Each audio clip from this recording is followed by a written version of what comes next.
Cada año, en el fútbol se entrega un premio al que los expertos suelen considerar como el gol más hermoso de la temporada. Son goles absolutamente icónicos, legendarios y capaces de dejarte con la boca abierta. Aunque en ocasiones hay goles que ni siquiera ganan el premio al mejor gol de su propia liga, y aún así, de alguna manera terminan siendo elegidos como el gol más hermoso del año. El criterio suele ser bastante simple, que sea un gol estéticamente espectacular, pero para algunos el origen de este premio honorífico puede resultar sorprendente porque lleva el nombre de nada más y nada menos que Ferenc Puskás, un delantero que alcanzó su máximo nivel después de cumplir los 30 años, una edad en la que incluso los jugadores actuales, con dietas modernas y rutinas de entrenamiento mucho más avanzadas, empiezan a sufrir un importante declive físico. Puskás marcó 806 goles en 793 partidos, manteniendo una eficacia goleadora de otro planeta. Incluso el mismísimo Pelé quedó fascinado al tener la oportunidad de ver y jugar contra uno de sus ídolos. Y siendo justos, tiene todo el sentido del mundo que un premio dedicado a los mejores goles lleve el nombre de uno de los goleadores más grandes y efectivos que jamás hayan pisado una cancha. Pero aún así surge una pregunta: ¿cómo era capaz este hombre de marcar tantos goles a pesar de su edad y estar tan fuera de forma? De hecho, su físico llegó a parecerse bastante al de una persona con sobrepeso, y lo más curioso es que incluso cuando era joven, no es que estuviera cuidando su cuerpo jugando a un ritmo más lento o esforzándose menos. Básicamente siempre fue tan eficiente y efectivo como lo sería durante los últimos años de su carrera. Por ejemplo, con apenas 18 años marcó unos increíbles 36 goles en 34 partidos. Eso le valió su primera convocatoria con la selección de Hungría, donde inmediatamente se convirtió en una figura nacional después de marcar 3 goles en apenas 2 partidos. Obviamente esos números a una edad tan temprana son una auténtica locura para cualquier futbolista. Hoy en día generarían titulares sin parar en todo el mundo. Pero en aquella época las noticias no se difundían ni de cerca a la misma velocidad. Además, estaban ocurriendo muchísimas cosas fuera del fútbol. Europa apenas comenzaba a recuperarse después del final de la Segunda Guerra Mundial, así que no había ni de cerca tanta atención sobre Puskás. Y tampoco ayudaba que estuviera consiguiendo todo esto en la Liga Húngara, que en aquella época podría ser considerada por muchos jóvenes aficionados de hoy como una especie de liga de granjeros. Pero aún así, si observamos algunos de sus primeros años en el Honvéd, sus números son absolutamente increíbles. En la temporada 46-47 marcó 32 goles en 29 partidos, y apenas un año después, en la temporada 47-48, Puskás tendría la mejor temporada goleadora de toda su carrera: 50 goles en 30 partidos. Eso equivale a unos increíbles 1,67 por partido, mientras era reconocido como el máximo goleador de Europa, y al año siguiente volvió a hacer algo impensable: 46 goles en apenas 28 partidos.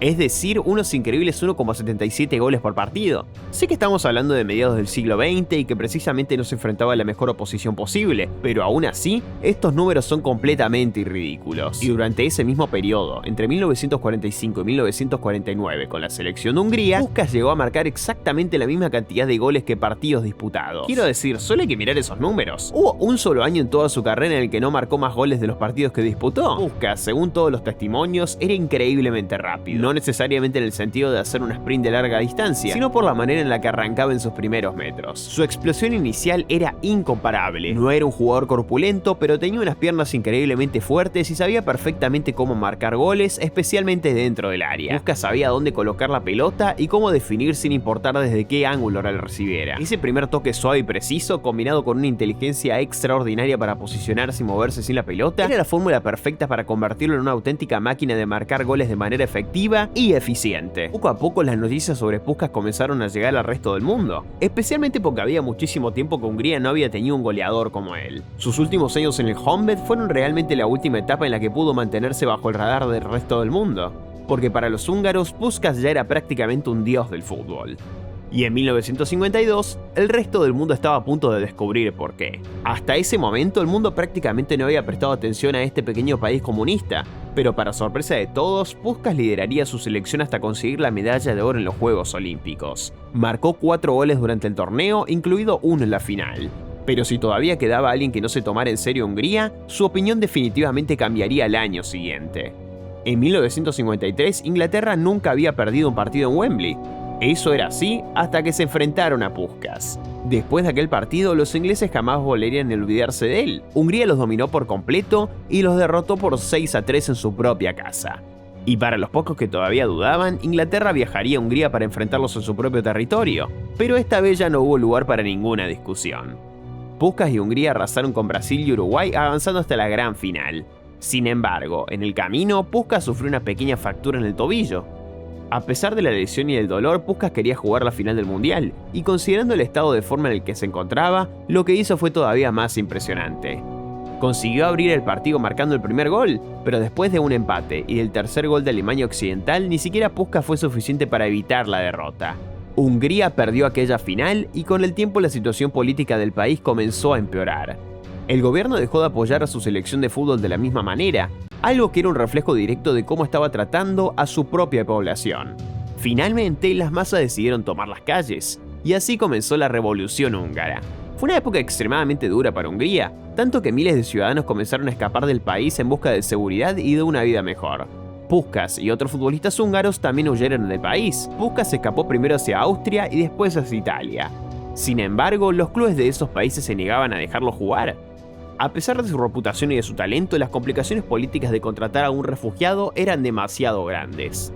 Finalmente, después de pasar 2 años alejado del fútbol, precisamente durante lo que deberían haber sido los mejores años de su carrera, Puskás encontraría refugio en España. Y fue nada más y nada menos que el Real Madrid el club que decidió contratarlo y darle una oportunidad. Pero para ese entonces, en 1958, Puskás ya tenía 31 años. Su aspecto hacía parecer que prácticamente estaba retirado. Había ganado muchísimo peso y llevaba 2 años sin jugar fútbol a nivel de clubes. Imaginen lo absurdo que sonaría algo así hoy, que su club favorito contratar a un jugador de 31 años que lleva 2 años sin jugar, que está fuera de forma y que parece estar prácticamente retirado. Pero a pesar de esos 2 años alejado del fútbol, de su falta de estado físico y del hecho de que ahora jugaba contra rivales que muchos considerarían de un nivel muy superior al de la liga húngara, terminó anotando 25 goles en 34 partidos, incluyendo 4 hat-tricks. Y eso a pesar de estar claramente fuera de forma. Quiero decir, si hubieras visto a Puskás sin tener idea de quién era, probablemente preguntarías si el Real Madrid había contratado por accidente a un aficionado de mediana edad y lo había dejado jugar. Pero de repente lo veías marcar todos esos goles y como si nada, ganar una Copa de Europa para tu club.